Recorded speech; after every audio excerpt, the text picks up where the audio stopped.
Hey, what's going on, guys? Welcome back to Aries EDC. Today I have a really cool unboxing. Well, I think it's a really cool unboxing. I don't know if you guys are going to appreciate it as much as I do, but it's an unboxing nonetheless. I still do things a little bit different than everybody else.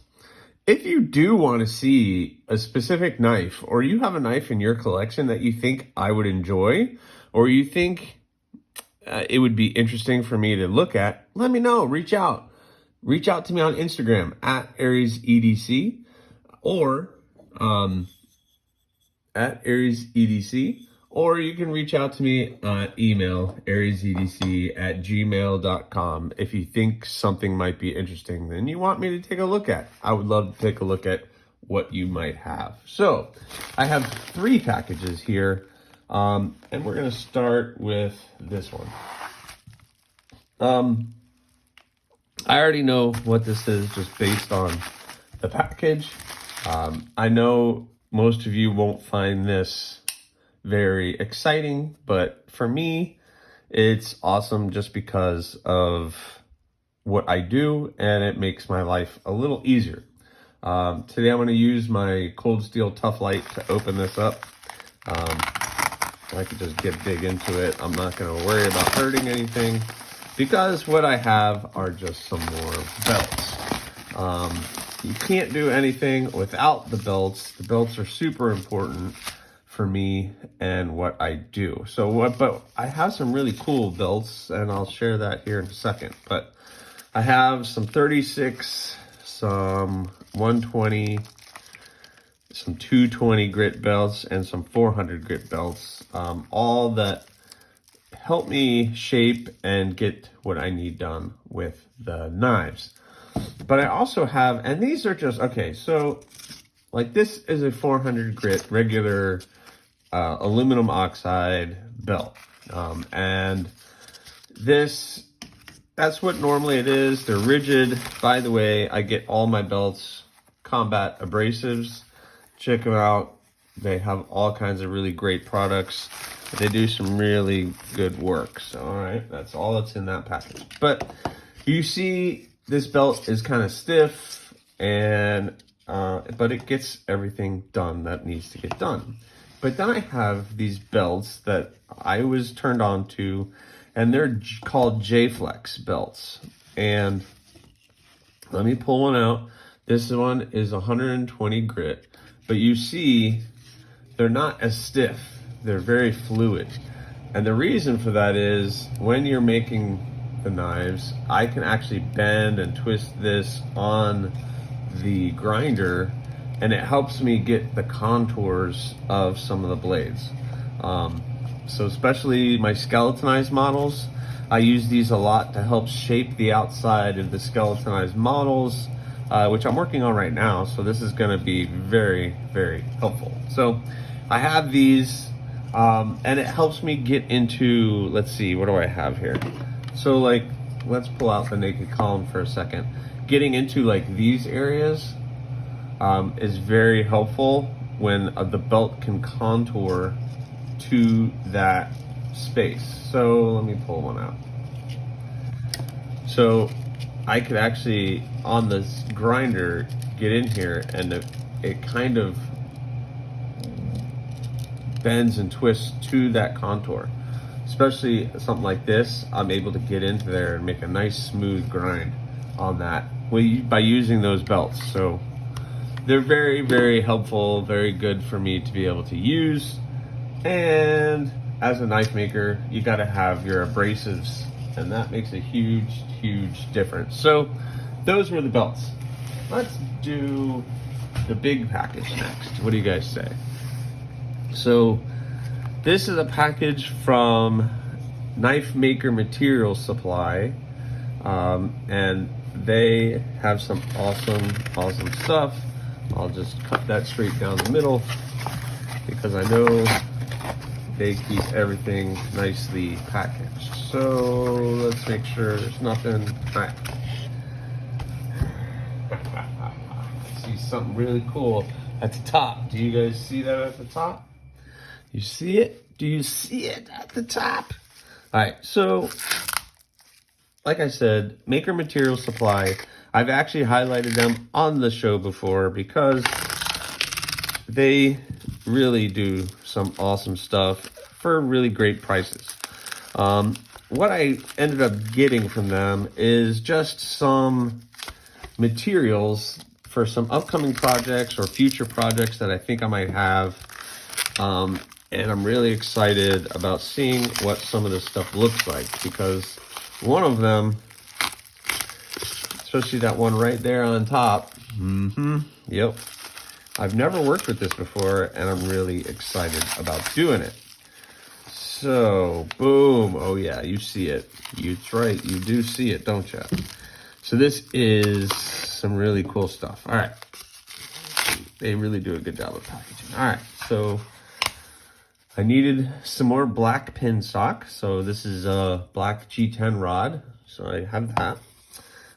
Okay, let's just talk about it because you guys are seeing it. So you're seeing it, you're gonna wanna talk about it. So I got some carbon fiber, the Frost fat carbon fiber, and I've never used it before. So I'm hoping to use this for a project. This is only one little piece that I got. And this was fairly expensive for just this one piece. So whatever knife I put it on, the price will be a little bit higher just based on that. Because just this was $22. So I'm letting that soak in. Just this one scale was $22.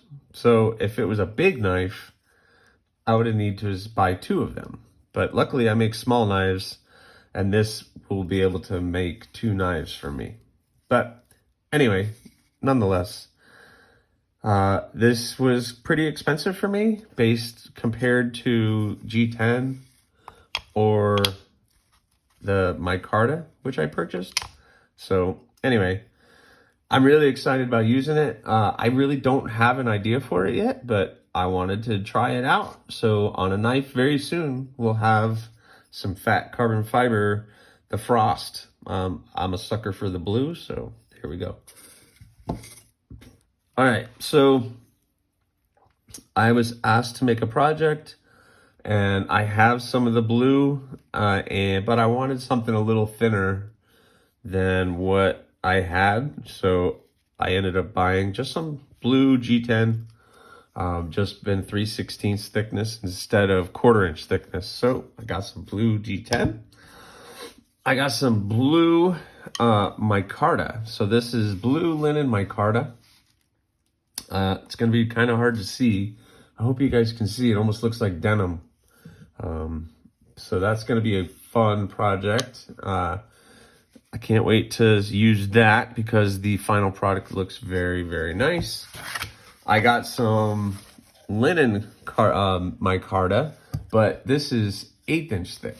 So this is 3/16 thickness, and that's 1/8 inch thickness. And the 1/8 inch is good for some of my thinner models like the Thorn or the Petal, Mini Obsession, some of those when I don't want the handle scales so thick, and I could do a liner.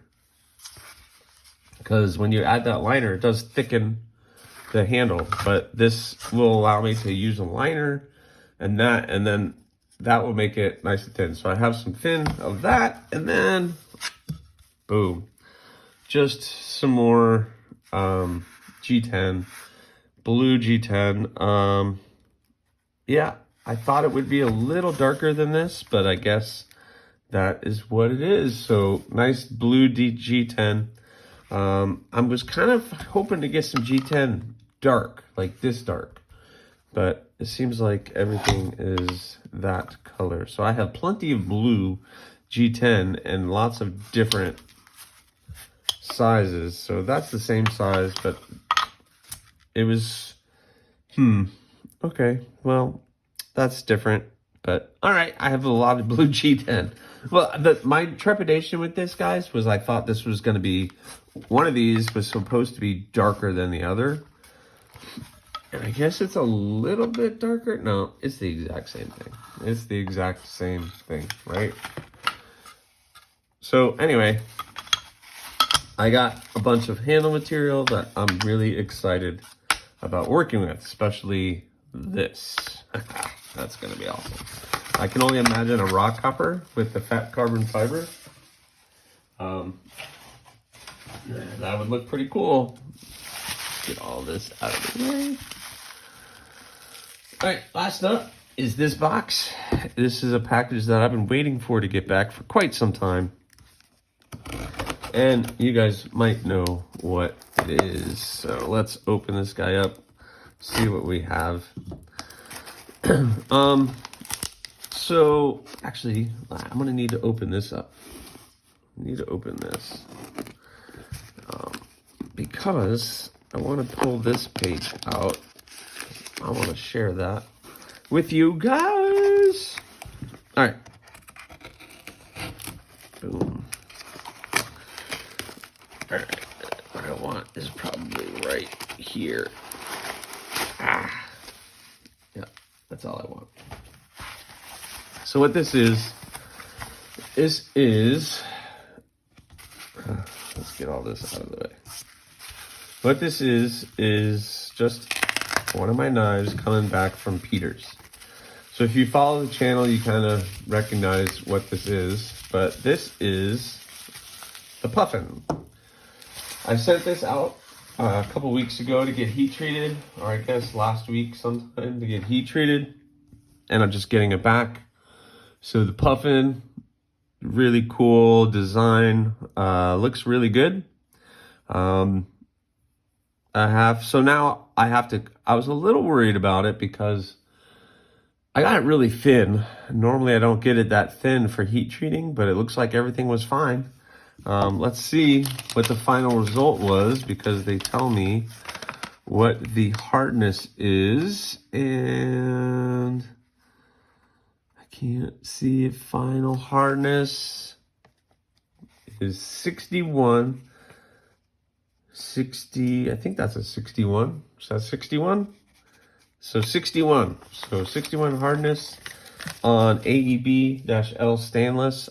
For a little EDC blade, I think 61 is a sweet spot. It's a really good hardness level. So I got this back, so now I get to clean this up and get this one going. This one is gonna have the little acid green G10 with the black liners and black pins. So this is gonna be a fun project to finish up. So can't wait to get that stuff started. If, again, you see something on the channel and you think it would be interesting for me to take a look at, let me know. I'll take a look at it. Just reach out. Thanks for watching, guys. Please subscribe, like, leave a comment, or not. That choice is yours.